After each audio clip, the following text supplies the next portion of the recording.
Hi, my name is Shengmei. I'm a fourth-year PhD student in computer science at WPI.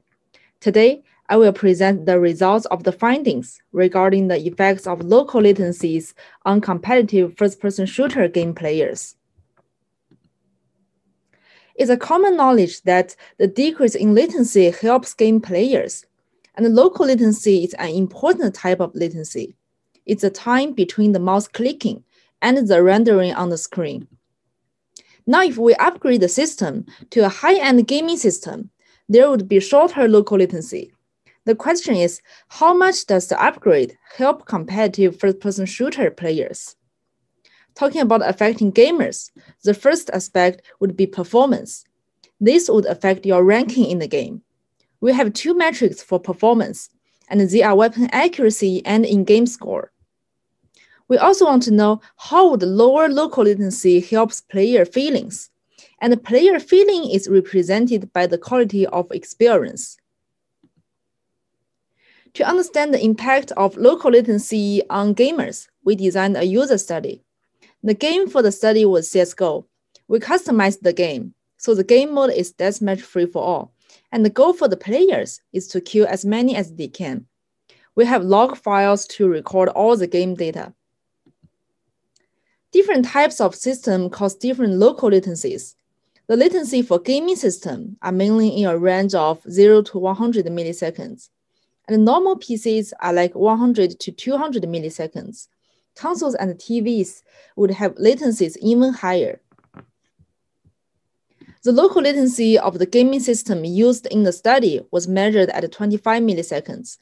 There are 5 shuffled latency values added to the game rounds, and they are 0, 25, 50, 75, and 100 milliseconds. The game flow was self-contained.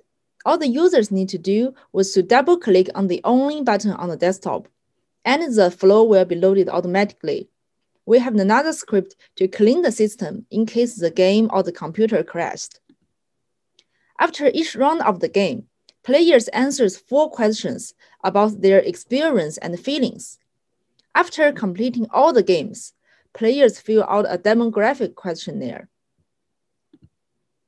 A total number of 43 users were recruited, and they are all experienced CSGO players with over 100 hours in the game. Here are some of our results. The graph on the left denotes accuracy versus latency.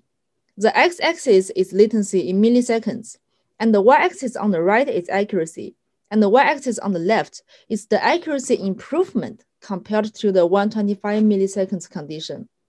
The rectangles are the mean values bounded by 95% confidence intervals. The dashed line denotes the linear regression for the mean values. The regression fits the data well with R-square high at 0.95 and a significant p-value. We can learn that accuracy decreases linearly with local latency in a low range, and a decrease in local latency by 100 milliseconds improves accuracy percent by 8.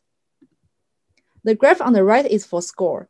The axes and the points are as in the left graph, but the data is for score instead of accuracy. The linear regression fits the data well with R-square high at 0.98 and a very low p-value. We can learn that score also decreases linearly with local latency in a low range, and a decrease in local latency by 100 milliseconds improves score by 12 points. For reference, 12 points means 6 more kills in CSGO. For an overall measure of QE, we compute the mean ratings by weighting all the questions equally. In this graph, the x-axis is local latency, and the y-axis is rating.